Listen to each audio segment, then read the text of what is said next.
dan salam sejahtera. Alhamdulillah, syukur kehadirat Allah Subhanahu Wa Taala dapat kita bersama pada hari ini untuk siaran langsung Tanya Pakar @An-Nur yang dibawakan istimewa untuk anda oleh Hospital Pakar An-Nur menerusi laman Facebook rasmi Hospital Pakar An-Nur. Hari ini 30 September 2021 bersamaan 23 Safar 1443 Hijriah, anda bersama-sama saya Nur Aisyah Mustafa selaku perantara untuk program informasi medik ini. Kita sering dimomokkan menerusi media sosial tentang penyakit jantung, dan tahukah anda penyakit jantung atau dikenali juga sebagai penyakit kardiovaskular, serangan jantung atau penyakit jantung koroner ini adalah penyebab utama kematian di Malaysia. Bukan saja di Malaysia, malah juga di seluruh dunia.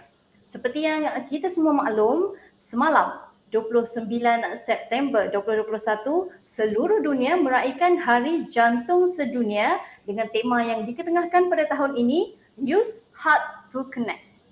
Untuk merungkai lebih lanjut tentang penyakit jantung pada hari ini, bersama-sama dengan saya, kami bawakan untuk anda Doktor Pakar Kardiologi Hospital Pakar An-Nur, Datuk Dr. Oteh Maskon. Apa khabar, Datuk? Assalamualaikum warahmatullahi wabarakatuh. Alhamdulillah, kabar baik. Terima kasih Aisyah. Sihat hari ini? Alhamdulillah, sihat-sihat saja. Okey Datuk, baiklah tanpa membuang masa, kita teruskan dengan perbincangan kita pada hari ini. Okey Datuk, mungkin ramai yang tertanya-tanya, kenapa dalam banyak-banyak tema, kenapa tema Use Heart to Connect ini digunakan? Mungkin doktor boleh cerita sikit mengapa tema ini dipilih sebagai tema Hari Jantung Sedunia semalam, Datuk. Silakan. Okey, semua pendengar, kita bersyukur kepada Allah Ta'ala kerana kita masih sihat dan punya jantung yang kuat semua ya. World Heart Day atau Hari Jantung Sedunia disambut setiap tahun. Setiap tahun temanya hampir serupa. Maksudnya dia menekankan kepada penjagaan atau apa yang disebut prevention. Bagaimana prevention itu boleh berlaku? Sebab prevention ini langkah pencegahan yang boleh dibuat oleh semua orang. Baik daripada peringkat pemimpin, pembuat polisi dan sebagainya, sehinggalah kepada peringkat individu. Maksudnya setiap orang boleh melakukan langkah-langkah pencegahan sakit jantung itu ya, baik pada diri dia sendiri, keluarga dia dan pada orang lain. Jadi sebab itu tema itu berkisar kepada yang satu, iaitu maksudnya penyakit jantung itu adalah satu penyakit yang boleh dicegah atau boleh dihalau. Jadi sebab itu tema dia pada setiap tahun dia berkisar di perkara yang sama, iaitu menekankan kepada bagaimana kita boleh menurunkan risiko penyakit jantung. Jadi tahun ini dia mengambil tema Use Heart to Connect ya. Kenapa connect? Connection itu, the word connection itu, kita ingat kalau dulu Nokia phone tu ya. Connecting people. Betul. Jadi sekarang ni jantung kita itu the connection ya. Jantung hati kita itu the connection. Sebab apa? Zaman sekarang ini adalah zaman IT. Kita menggunakan IT untuk kita berkomunikasi, untuk kita berhubung dengan yang tersayang, untuk kita tengok Netflix dan apa semua ya. Dan termasuk sekarang ni anak-anak semua, anak-anak kita ya, PDPR dan sebagainya, dan kita pun ada yang WFH, work from home. Jadi semuanya bergantung kepada IT. And why not? Kita pun WFH, Datuk, work from hospital. Betul. Hebat tu. From day one PKP lagi. Maksudnya kita, why not we use the technology to take care of our heart and the heart of other people's hearts. Jadi itu maksudnya kenapa digunakan connect. Ya, jadi sebab apa? Penyakit kardiovaskular, apabila kita sebut kardiovaskular itu dia merujuk kepada penyakit-penyakit yang berbentuk, contohnya heart attack ya, serangan jantung, stroke, darah tinggi, semua itu maksudnya penyakit-penyakit jantung yang bergantung kepada lifestyle yang dia terhasil disebabkan oleh gaya hidup seseorang itu. Jadi ini adalah penyakit jantung yang boleh diubah hanya dengan mengamalkan langkah-langkah pencegahan itu. Iaitu apa dia? 3 perkara ya. World Heart Federation mengatakan kalau kita buat 3 langkah ini, anda akan dapat mengurangkan risiko penyakit jantung sebanyak 70%. Ya. Apakah dia? Iaitu dengan mengamalkan diet yang baik, melakukan senaman secara regular dan menjauhi rokok. Saya ada berita baik ni. Saya rasa pesakit saya yang datang berjumpa ni sudah makin kurang yang merokok. Betul ke? Statistik nasional pun saya ingat kalau kajian orang muda dulu, itu kajian masa saya di UKM. Kalau dia di kalangan orang muda pelajar-pelajar dan lecturer semua tu memang dah kurang 12% ke begitu. Maksudnya memang sudah kurang orang merokok. Bagus satu ya. Tapi janganlah tidak merokok, pergi ambil vape dan sebagainya, itu pun tidak bagus juga ya. Jadi itu 3 perkara: diet yang baik, yang seimbang, bersenam dan jauhi rokok. 70% risiko penyakit jantung boleh diatasi. Jadi tahun ini kita menekankan gunakan connection itu, gunakan kita punya teknologi, IT teknologi itu untuk kita mengambil langkah ya, bersama-sama mengambil langkah menjadikan jantung kita lebih sihat.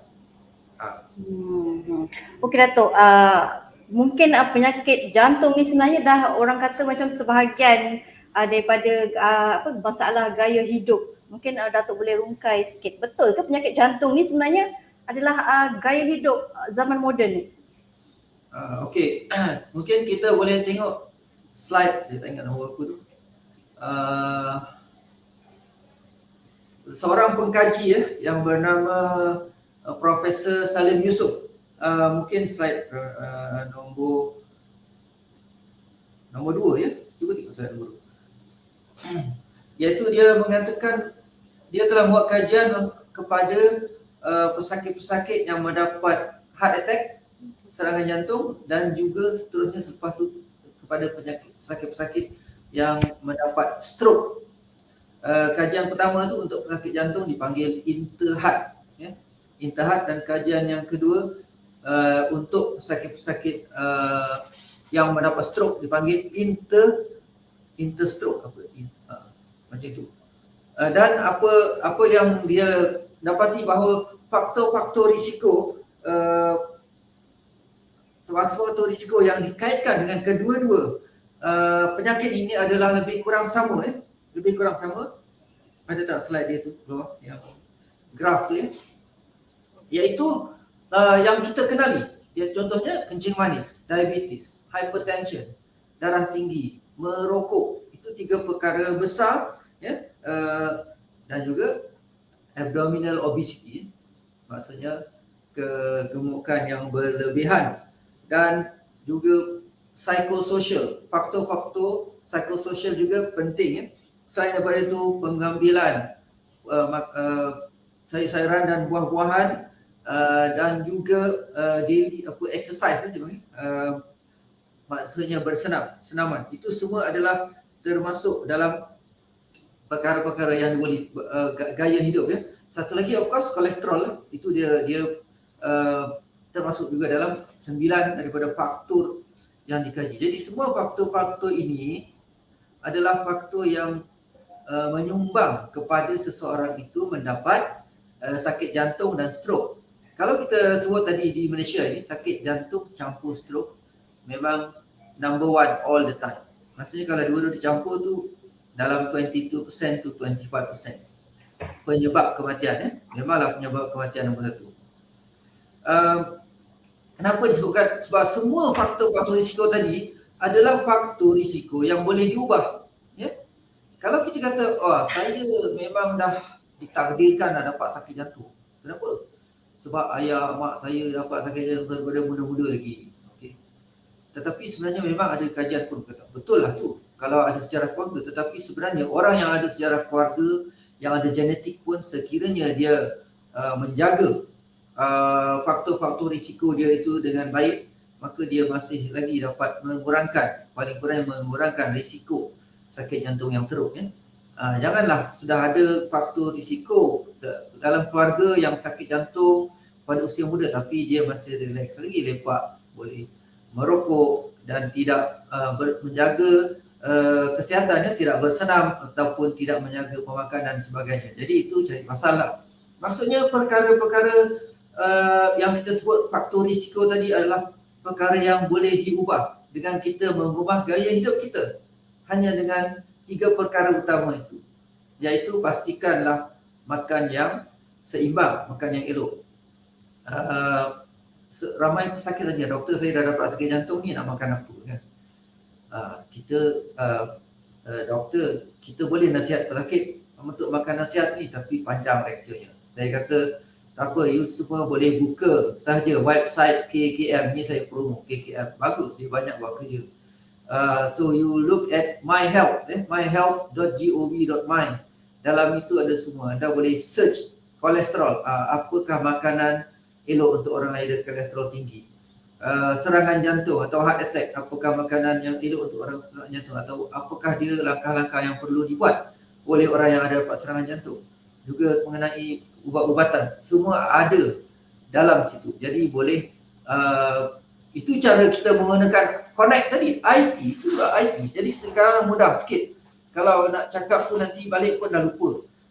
Kita boleh bagi apa lagi dan sebagainya. Tapi masuk dalam website tu, itu ada di situ selama-lamanya. Anda boleh mengkaji bagaimana nak merubah gaya hidup, lifestyle tu supaya lebih sihat.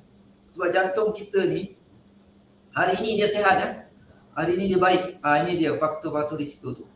Hari ini jantung anda sihat, baik, boleh berlari, boleh buat kerja riadah, panjat gunung dan bercycle 50 km, 60 km, tak ada masalah. Tetapi 10 years time mungkin berbeza.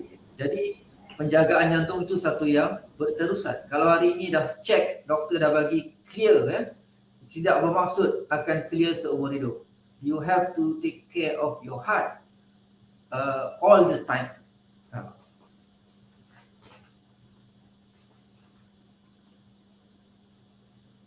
Okey Datuk. Ada orang menganggap mereka ada sakit jantung memadai dengan mendapat rawatan tertentu seperti prosedur angioplasti, stent atau bypass, makan ubat tanpa perlu mengubah gaya hidup. Ada pula yang percaya walaupun dia ada sakit jantung, ada kencing manis dan darah tinggi, memadai dengan menjaga diet, bersenam dan mengamalkan gaya hidup sihat tanpa perlu mengambil ubat-ubatan. Apa nasihat Datuk?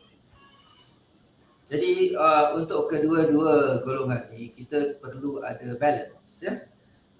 Yang pertama, memanglah kalau seseorang itu sudah dapat serangan jantung, sudah disahkan ada penyakit jantung, stroke ya, ataupun dah ada faktor risiko besar, contohnya hypertension, darah tinggi, kencing manis, maka dia memanglah kena mengambil ubat ataupun kena melalui prosedur sekiranya diperlukan, ditentukan pakar mengatakan perlu buat prosedur itu, rawatan tertentu, maka dia buatlah prosedur itu dan dapatkan rawatan dan ambillah ubat-ubat itu. Tetapi pada masa yang sama, penjagaan faktor risiko iaitu 3 perkara tadi adalah amat penting. Sebab itu kajian-kajian semua menunjukkan ya, penurunan kadar penyakit jantung contohnya di Eropah, di Amerika ya, sebahagian besarnya berlaku untuk orang yang tak pernah sakit jantung. Macam di sakit jantung ni kan dia berlaku dalam masa 10 tahun, 20 tahun, dia kaji.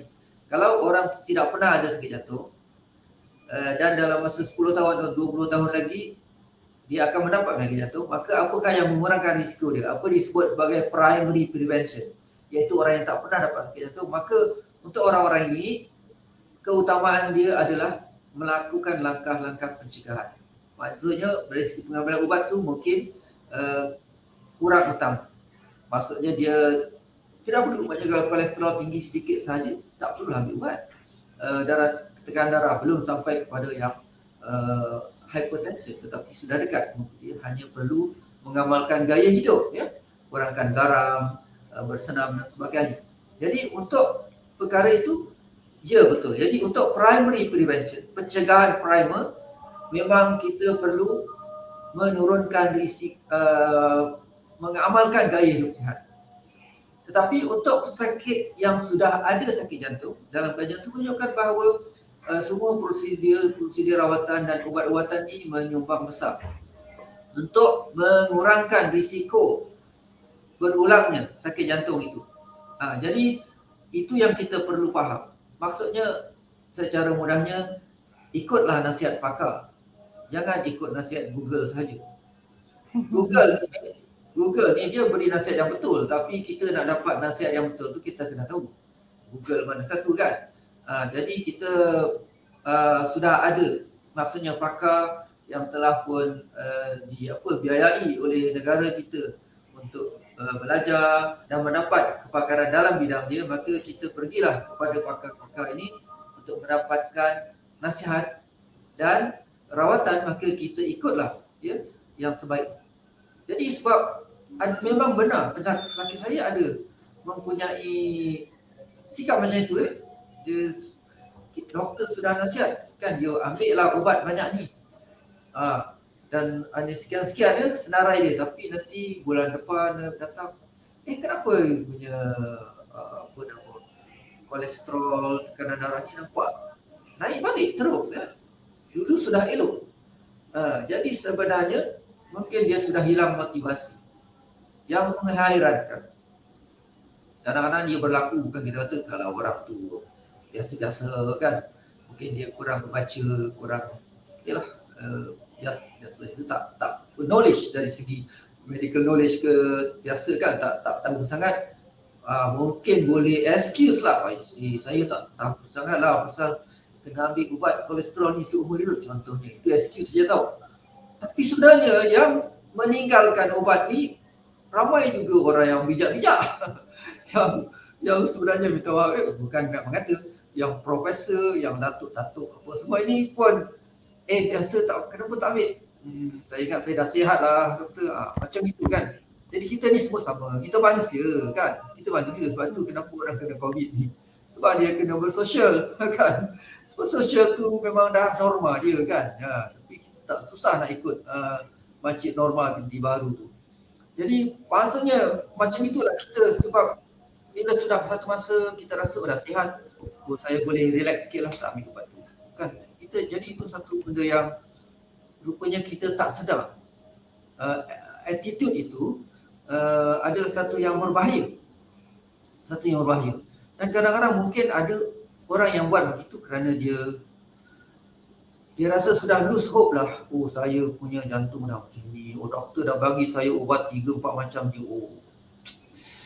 sangat heavy lah, sangat rasa stres pula, depressed. Jadi kadang-kadang ada perasaan macam itu, but never lose hope kan.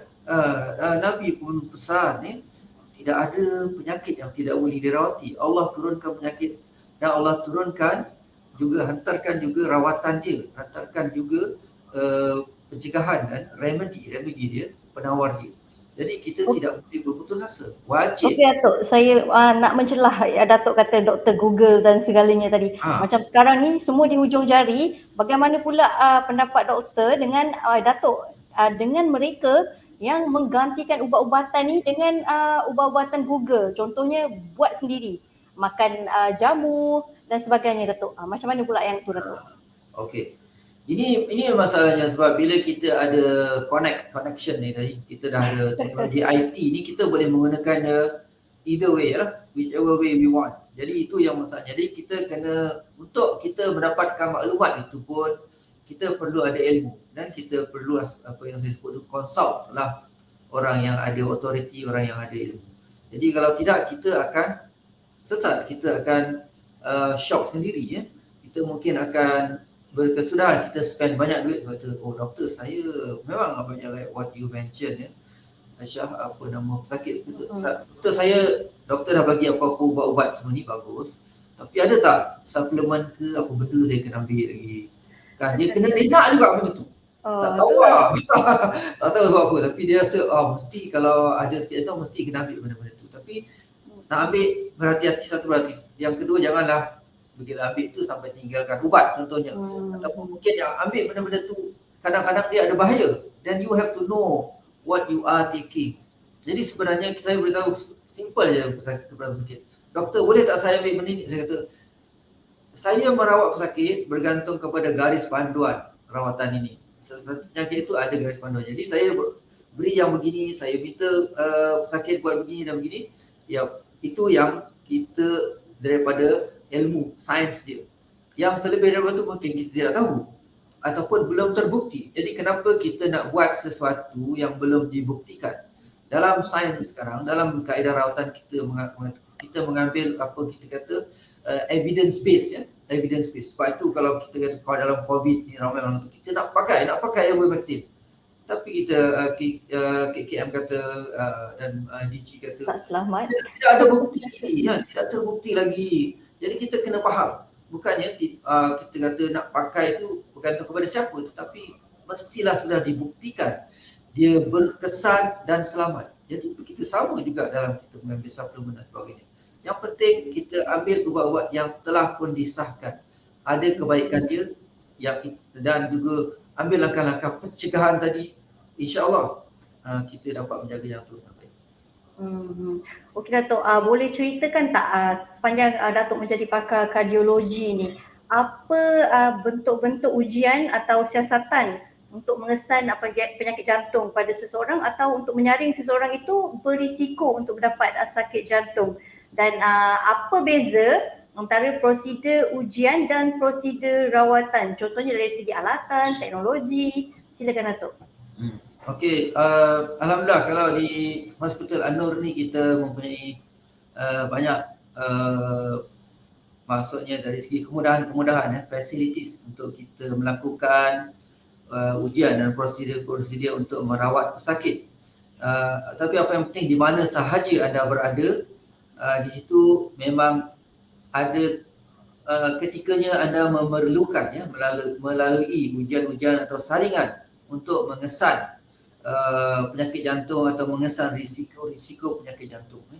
Jadi bila kita berjumpa dengan doktor, maka kita akan melalui lah ujian-ujian ini untuk kita tahu. Yang paling simple kita tahu kalau kita melalui saringan yang dibuat di shopping mall dan di tempat-tempat lain, di hospital pun kadang maksudnya kita dapat tahu dari segi blood pressure, kolesterol dan gula itu. Dan kalau kita buat lab test secara lebih detail, maka kita akan dapat maklumat yang lebih detail dan kita perlu untuk dapat baseline, maksudnya yang mengetahui bahawa semua itu okey atau normal ya. Dan di situ ada banyak ujian-ujian jantung yang lebih spesifik, contohnya kalau kita buat elektrokardiografi ECG, itu untuk kita mengetahui detak jantung dan mengetahui apa-apa yang tidak normal, contohnya ada petanda jantung itu bengkak atau petanda mungkin sudah ada heart attack sebelum ini dan sebagainya. Dan untuk pesakit yang datang contohnya dengan sakit dada ataupun rasa jantung laju, kalau kita buat ECG pada masa itu mungkin kita akan dapat detect sign petanda ada heart attack. Tetapi kalau dia kata saya ada sakit dada sebulan lepas mungkin datang, tak ada apa-apa. Jadi bermaksud ujian ECG itu walaupun dia normal, tak mestilah dia tak ada apa-apa. Tapi itu adalah ujian yang asas yang penting untuk kita mengesan sesuatu yang tak normal pada jantung. Ada yang lebih dari situ, kalau seseorang tu kita nak detect dia ada sakit sempit saluran jantung coronary, maka kita yang paling asas kita buat stress test ya, ujian senaman itu, di mana kita monitor jantung semasa dia melalui proses exercise itu berfasa-fasa, dan kita boleh lihat apa perubahan yang berlaku semasa melalui proses itu. Dan mungkin ada komplain sakit dada dan sebagainya. Tapi stress test ini dia adalah test yang bagus sebab dia test maknanya keadaan our real life macam mana kita beraktiviti dan sebagainya. Jadi kita boleh tahu apa yang berlaku pada jantung kita pada masa itu ya. Dan kita membantu kita mengetahui seseorang itu bagaimanakah kemampuan jantung dia itu ya. Tapi di situ ada yang lebih advance lagi. Kalau kita nak detect contohnya penyakit jantung coronary, Sekarang ni kita ada satu test yang saya biasa buat kepada ramai pesakit kita, iaitu kita buat CT scan yang simple untuk kita mengesan kalsium, dipanggil calcium score. Ini satu test yang sensitif ya untuk kita mengesan kemungkinan seseorang itu ada risiko masa depan penyakit jantung. Yang kedua, kemungkinan dia ada saluran jantung yang terkesan, yang sumbat atau sempit. Jadi dengan melihat kepada bacaan kalsium pada saluran darah itu. Test ini simple, kos dia rendah, tapi dia membantu kita dengan banyak. Selanjutnya kita combine dia dengan stress test. Kalau seorang itu stress test dia clear dan kalsium dia zero, bermaksud kemungkinan adanya blok dalam saluran darah itu sangat rendah. Bukan tak ada, tapi sangat rendah. Jadi itu satu test yang bagus. Tapi kita kena faham macam mana nak membaca test kalsium ni. Ada sebab ada pesakit saya datang kata, doktor saya, dia buat test kalsium ni minggu lepas dia buat, lepas tu dia datang balik kat saya, dia buat lagi seminggu. Saya kata tak guna, you tak boleh cek. Buat kalsium ni bila dah ada tinggi, dia tak turun dah walaupun dah dirawat. Tapi kita tidak menggunakan dia macam kita cara memantau orang sakit, orang ada darah tinggi ataupun kolesterol dia berubah-ubah. Dia tak berubah sangat. Tetapi jadi sebab itu penggunaan dia selalunya diputuskan oleh pakar yang merawat lah. Tetapi ini salah satu yang bagus sebagai ujian saringan juga. Lepas tu kalau kita nak detect ini pasal semua coronary maka kita ada ujian CT scan, angiogram. Maksudnya kita boleh membuat angiogram dengan menggunakan CT scan, jadi dia kurang invasif sikit. Tetapi kita juga boleh membuat angiogram yang masuk dalam on the table ya, invasive angiogram, di mana kita buat puncture dari saluran arteri, pembuluh arteri dia, untuk kita inject pewarna dan kita boleh melihat saluran-saluran jantung yang 3 dan cabang-cabang dia itu adakah yang terkesan, ada sumbat, sempit dan sebagainya.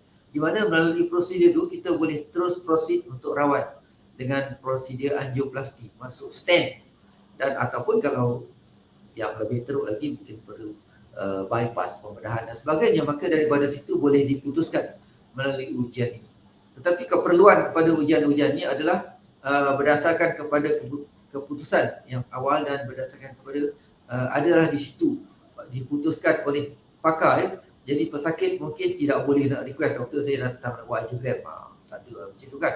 Maksudnya di situ ada prosedur. Sebab apa? Prosedur yang invasif, kita kata invasif ni, kadang-kadang dia ada risiko, ada komplikasi dan risiko. Jadi saya selalu beritahu kepada pesakit, prosedur ni selamat, tetapi kita tak buat pada semua orang sebab ada dikaitkan dengan risiko. Walaupun dia jarang, tetapi tetap dikaitkan dengan risiko. Jadi kita hanya buat bila dia perlu. Tetapi kalau pesakit contohnya ada heart attack, memang dia perlu melalui prosedur itu, maka janganlah takut, jangan rasa ini saya kena fikir, kena sebulan nak buat prosedur ini. Jangan, maksudnya sebab selalunya dapatkan nasihat pakar dan kenapa saya kena buat prosedur ini, kenapa, bila saya, how urgent I have to do this procedure. Pakar akan beritahu kepada anda dan gunakanlah maklumat itu. Kalau pada masa itu nak Google pun boleh ya, untuk tahu lebih ya, for yourself. Tapi janganlah bergantung penuh kepada doktor. Google tu, doktor dah ada depan mata anda, dapatkan maklumat dan ketahui. Sebab maklumat-maklumat lain yang sampingan itu, yes, you use your IT, your connection itu, dapatkanlah maklumat itu, tapi jangan bergantung sepenuhnya. Dapatkanlah nasihat dan panduan dari pakar. Itu banyak lagi tes-tes, tapi saya cuma beri highlight sahajalah. Contohnya satu lagi yang kita biasa buat adalah ekokardiogram. Echo scan ni adalah untuk kita melihat struktur jantung. Dia tidak melihat saluran jantung, jadi jangan salah faham. Saluran jantung okey, maksudnya semua dah clear lah. Itu dia melihat kepada struktur jantung, termasuk otot jantung. Tetapi kalau orang tu memang tidak pernah ada heart attack contohnya, mungkin dia punya echo normal saja, tetapi dia masih tetap ada masalah. Jadi kita kena tahu tujuan setiap sesuatu tes itu ada tujuannya. Dan dia dibuat mengikut keperluan. Walaupun kadang-kadang digunakan untuk saringan, tetapi di situ ada keperluan-keperluannya. Untuk tujuan saringan kita buat tes yang mana risiko dia rendah dan kemungkinan dia memberikan kita maklumat yang berguna itu tinggi. Jadi sebab itu kita buat tes itu supaya kita dapat memberikan rawatan ya, dan nasihat kepada pesakit dengan lebih tepat.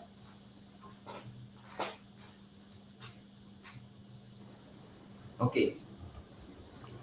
Okey Datuk, sempena Hari Jantung Sedunia ini ya Datuk, mungkin sepanjang pengalaman Datuk, Datuk boleh berkongsi tips atau untuk motivasi untuk orang umum masyarakat supaya mereka lebih bersemangat untuk berubah dan jaga jantung mereka. Mungkin Datuk juga boleh share apa-apa success story yang mana ada kalangan pesakit Datuk yang dapat sakit jantung dan mereka berubah hidup dan berjaya menurunkan risiko penyakit jantung mereka. Dan saya juga nak tanya Datuk, adakah mereka yang sakit jantung ni boleh sembuh sepenuhnya Datuk? Silakan. Okey, ya bagus soalan tu. Walaupun penyakit jantung ni sesuatu yang serius dan tadi kita bercakap mengenai kematian dan sebagainya, tetapi di situ ada banyak apa yang saya nak masukkan, mungkin boleh katakan sebagai success story. Penyakit jantung ni bila sudah berlaku, contohnya macam heart attack, kita memang tidak boleh nak kata dia boleh sembuh, maknanya di cure ya, full cure, tetapi dia possible untuk merawat. Dan malahan kalau contohnya kalau orang dapat heart attack pada peringkat awal, sebab itu kita kata bila heart attack ni dia your chance of survival tu go by hours. Jadi kalau ada dapat sakit dada, jangan berlengah-lengah, tunggu saya nak datang jumpa doktor esok ada malam ni. Maksudnya setiap jam itu sangat bermakna. The moment you get the chest pain, then you go to get help immediately. Jangan tangguhkan. Sebab apa? Kemungkinan untuk survival itu akan menurun apabila kita berlengah-lengah.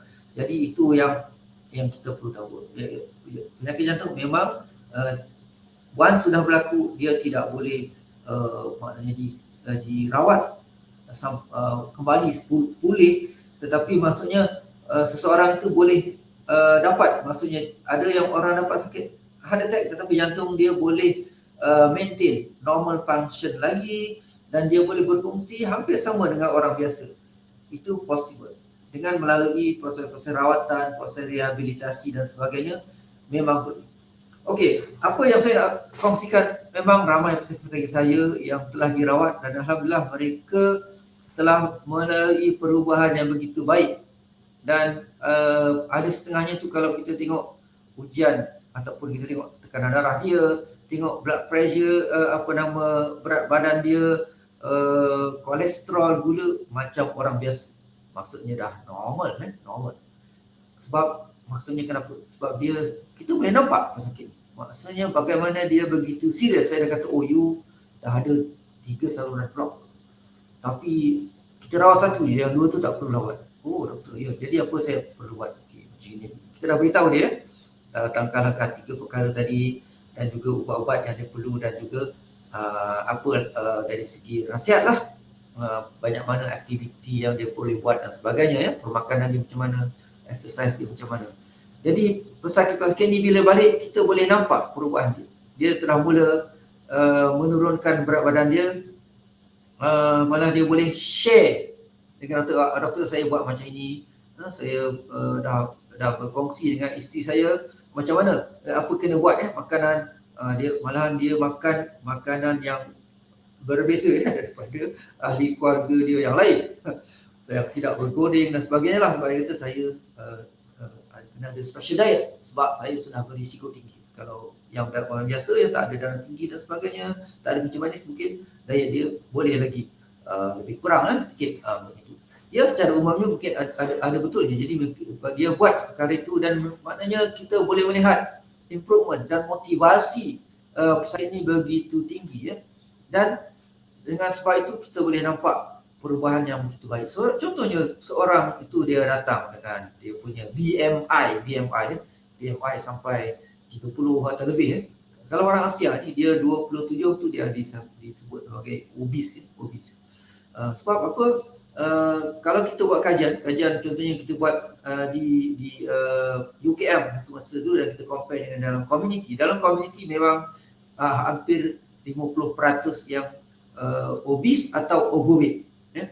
Kalau yang obese tu mungkin peratusan bergantung ya, ada yang dalam 5%, ada yang sampai kepada 20% kepada kajian itu Dan kita boleh melihat bahawa ada setengah data, kalau community study kami itu mengatakan 48% obesity sangat tinggi. Sebab kita Asia ni kita vulnerable sikit kepada obesity, sebab itu tidak memanjatkan. Sebab kalau kita lihat data nasional pun overweight obesity itu sampai 60%. Jadi sebab itu pesakit-pesakit saya, alhamdulillah bila kita beri motivasi dan itu ikutlah diet ini, suku-suku separuh dan sebagainya, you aim untuk first time turunkanlah 10% berat badan, maka semua mereka ikut nasihat ini dan dia Google, dia ikut kita kata myhealth.gov.my itu dan banyak lagi panduan yang dia ikut, maka dia telah dapat mengembalikan kesihatan dia kepada tahap yang sangat baik. Malahan kawalan darah tinggi, kecil manis, semuanya begitu elok. Kenapa? Sebab pesakit ni adalah orang yang boleh memotivasi diri sendiri. Doktor boleh merawat anda, tetapi dari segi kemahuan anda untuk berubah atau untuk menjadi lebih sihat itu, we can only give you as much. Tetapi yang lain adalah bergantung kepada kemahuan diri sendiri. Sebab itu dalam kajian kita mengenai merokok contohnya, apakah faktor paling besar yang akan menyebabkan seorang pesakit itu berhenti merokok? Adalah niat dan kemahuan dia. Maksudnya dia memang sudah ada intention yang kuat untuk berhenti, maka itu membantu dia dengan besar. Sebab niat ini goes a long way. Sebab itu betul lah Nabi katakan innamal a'malu binniyat kan. Setiap amal itu dengan niat, dan insya-Allah niat kita baik itu, niat untuk sihat itu adalah niat yang baik, itu adalah niat ibadah ya, dan akan mendapat ganjaran. Dan sebab apa? Menjaga kesihatan itu adalah satu yang wajib. Jadi memang kita perlu menjaga, daripada kita merasa kalau setengah pesakit tu memang ada yang datang pada kita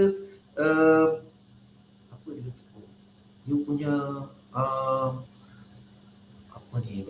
kolesterol ni tak bagus lah, kita dah aim macam ni, dulu dah sampai, kenapa dia naik balik kan, tekanan darah pun tidak bagus. Rupanya pesakit ni kata apa, oh doktor, sebenarnya saya memang tak ambil ubat, saja-saja nak try. Sakit hati tak doktor dengar.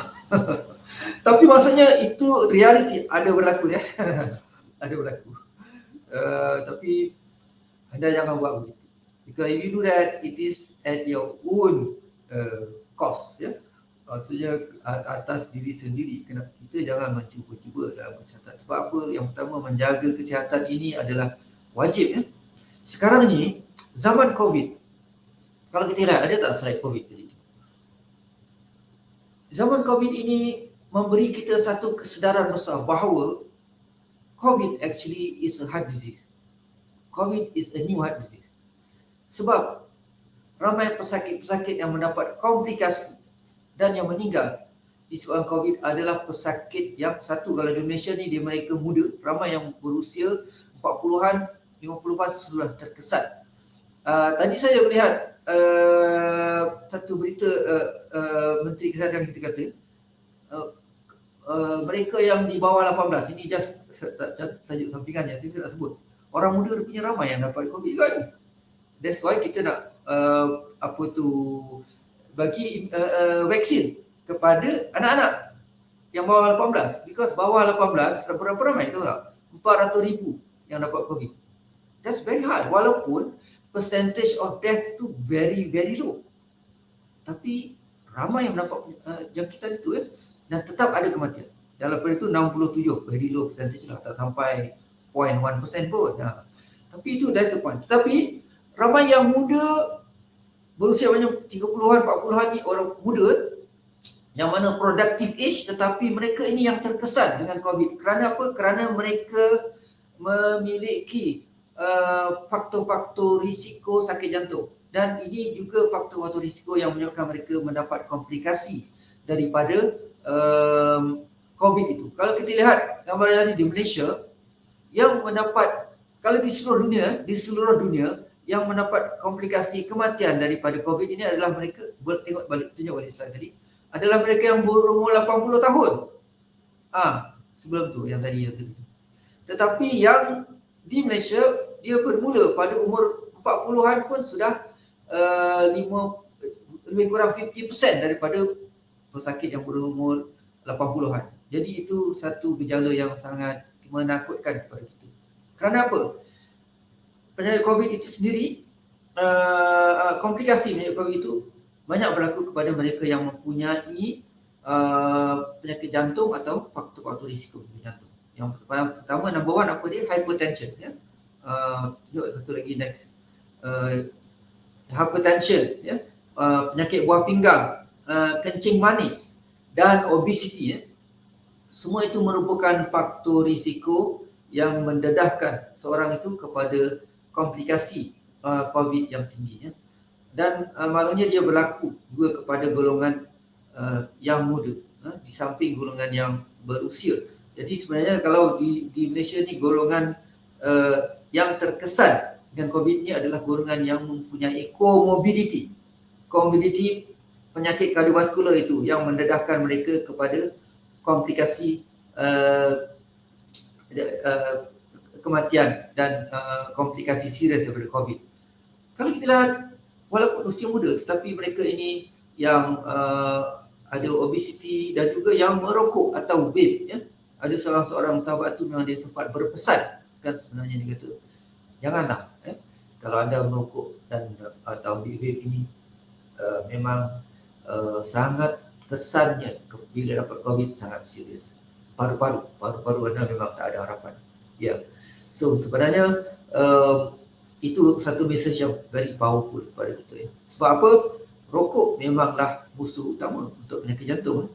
Rupanya dia juga satu risiko besar untuk orang yang mendapat penyakit COVID.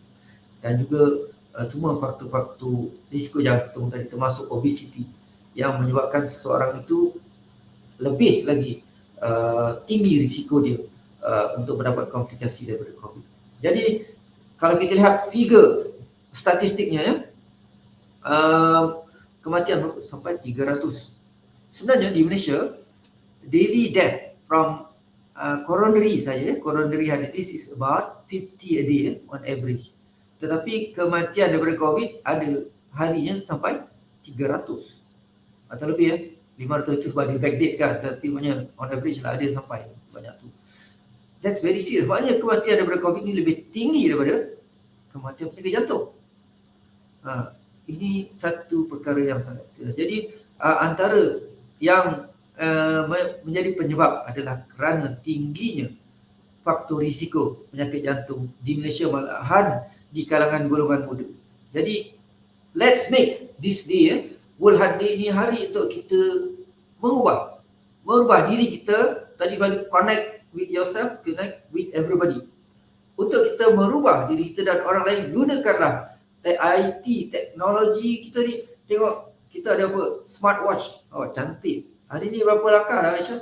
Saya tengok saya dah lebih 5,000 kan. Kita baru kerja je tau. Kan? Kita boleh tahu. Kita ada gadget.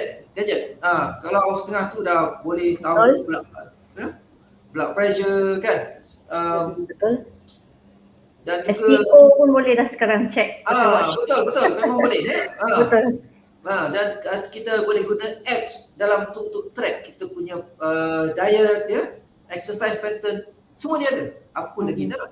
So you use your gadget for fun, use it for your health as well. Dan gunakanlah perkara yang baik ini untuk share dengan orang lain. Anda suka share kan dalam Facebook, Twitter atau Instagram. So share your good health habit. Jadi semua orang lain boleh dapat kebaikan itu. Anda dah mencapai satu yang baik, ya itu satu dakwah baik. Sharing dengan orang lain supaya orang lain boleh menjadi sihat. Mungkin ada begitu boleh exchange your experience how to become healthy. That's good thing. Ramai orang yang buat sekali cycling tu sampai tak perlulah sampai 200 km sehari semua tu kan. Itu maksudnya be healthy dengan adanya regular exercise, make it your passion, ya. Jadi itu semua adalah perkara baik yang boleh mengubah landscape penyakit jantung di negara kita. Dan kalau anda sebagai bos ataupun pemimpin dan sebagainya, orang bawah, jagalah orang bawah tu. Jangan bagi stres pada orang bawah. Psychosocial stress itu adalah salah satu faktor risiko penyakit jantung. Jadi janganlah kita senang-senang bagi stres pada orang, ya. Kalau dalam keluarga pun begitu. Kerana itu semua adalah kita nak menyumbang kepada membaiki lagi statistik penyakit jantung di negara kita. InsyaAllah everyone can do it.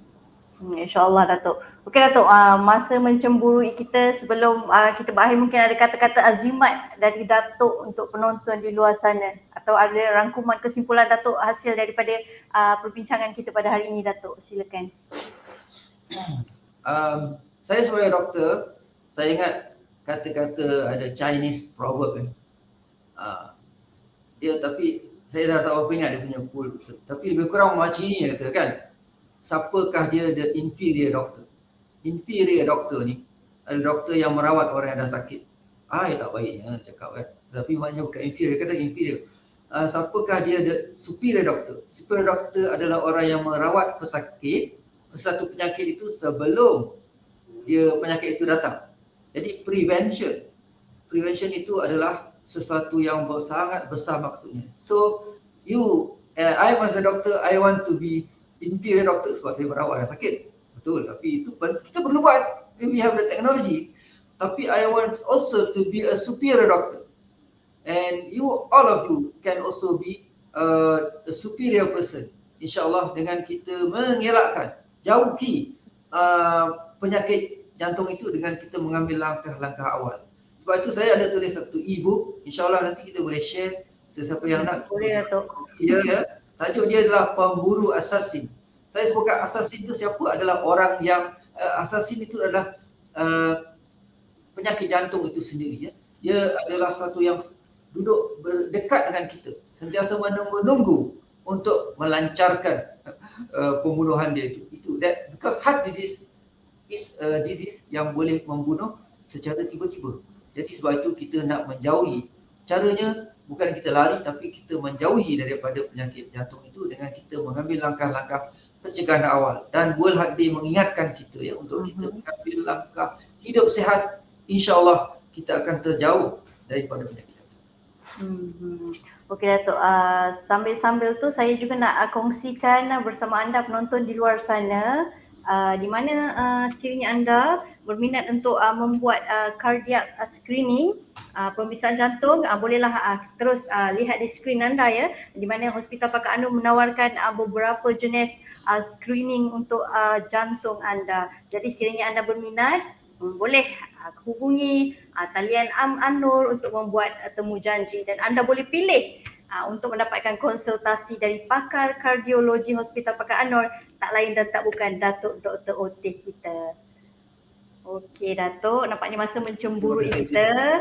Apa yang dapat kita simpulkan di sini, penyakit jantung ini berkait rapat dengan gaya hidup. Untuk sembuh bukanlah sekadar mengambil ubat-ubatan, tetapi perlu mengamalkan gaya hidup yang sihat. Betul Datuk? Ya, betul. Okey, amalan gaya hidup yang sihat itu pula bukanlah diamalkan sesudah sakit, tetapi sebaiknya diamalkan sedari awal. Mencegah lebih baik dari mengubati.